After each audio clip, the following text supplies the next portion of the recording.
Congressman Ron Paul is talking to us here in Washington, D.C. about the situation in Egypt, the future of the conservative movement, and a possible presidential run in 2012.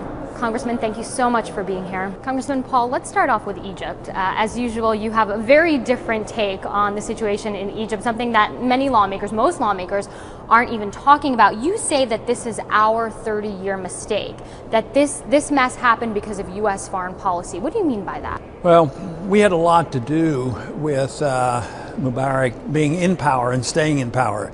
Like, we subsidize him, we own him. He's our puppet dictator. He does what we tell him because he gets so much money. He's gotten probably $60 to $70 billion, and I understand his family probably has $60 or $70 billion stashed away in Swiss accounts and other places around the world. So we've owned him, and we're supposed to get, perpetual peace and cooperation, but in times, after a time, the people rebel against this. They know about it, and they see dictators as being nothing more than puppets of the United States government, and they rebel, and that's what they've done. So even though there's been stability, and we could afford it over those years, now there's no stability, and we can't afford it anymore. So the sooner we quit this foreign policy of subsidizing people, and they say, well, he's our only friend. If we have to pay that much money for a friend, he's not much of a friend, the way I figure. And you go so far as to say, just stop the aid. Whether it is to Egypt or Afghanistan or Pakistan or Israel, just stop the aid. Do you think that would actually ever happen? Probably not. Not deliberately and, in a fashion where we legislate it. But it may stop when we go broke. What did the Soviet system do? They had to quit subsidizing everybody immediately, and they had to walk away from it. And the world survived, and Russia survived, everybody survived, with that. But I'd much rather see it come through legislation rather than waiting for a real crisis to build and have a monetary crisis. And under those circumstances, we just can't send them any more money because the money won't buy anything. So I'm trying to prevent a precipitous and a really disruptive system of it breaking down.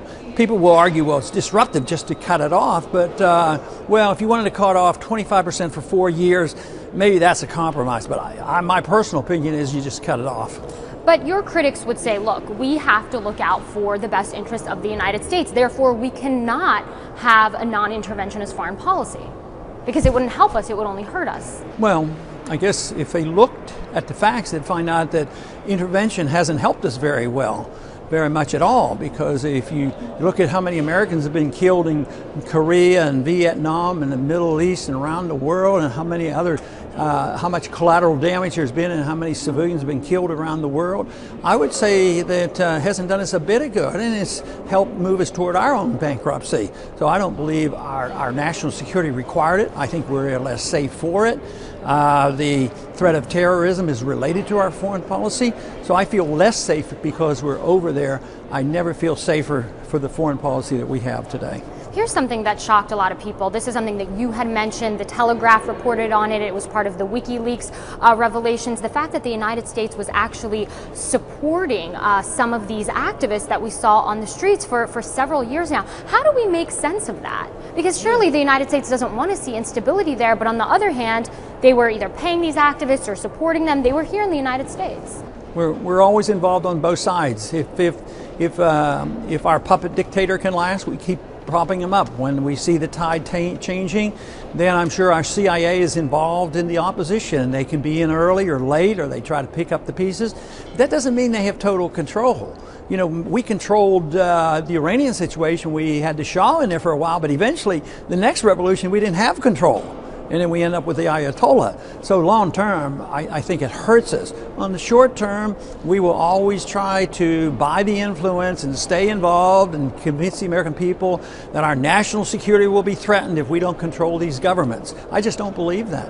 Obviously the Conservative Political Action Conference is going on now, and I think that a lot of folks over there would disagree with a lot of your views, especially when it comes to foreign policy. And now, especially this year with Go Proud being included in the conference and you winning the straw poll last year, there's this sort of fear, as they say, that CPAC is becoming more libertarian.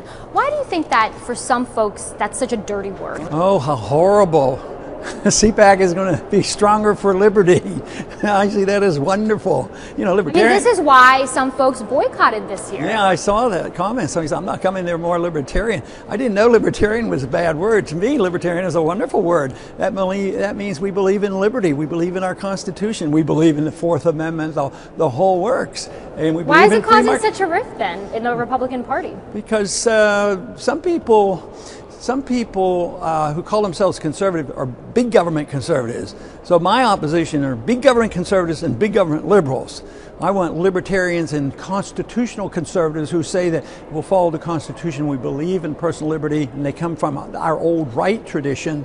So there is a tradition in the Republican Party that objects to us policing the world. So although you hear that, and they've had lots of influence these last several decades, there's still a lot of influence in the past, at least, by Republicans who believed in limited government and a non-interventionist foreign policy. What do you think their ideal America looks like, though? Some of those bigger government conservatives. What do they want to see happen? Well, they feel that America is exceptional and that we're very special. In some ways, I agree with that. But their conclusion is because we're exceptional and so special, that we have this neo-Jacobinism where we have this moral obligation to spread our goodness even if we have to use force. And that was all what the French Revolution was about. See, the difference with me is I believe there's a lot of good traits and a lot of good qualities about Americans, belief in liberty and markets and freedom and sound money, but we should spread our goodness by setting an example. That's the difference. The idea that somebody would use force to make other countries act like we do or make individuals act like we think they should rejects the whole notion of liberty, because we reject the notion of using force to mold people's lives and change the world. So that's where the separation is on big government conservatives and more libertarian constitutionalists, because we believe we can persuade people rather than forcing people to accept our views and act the way we do.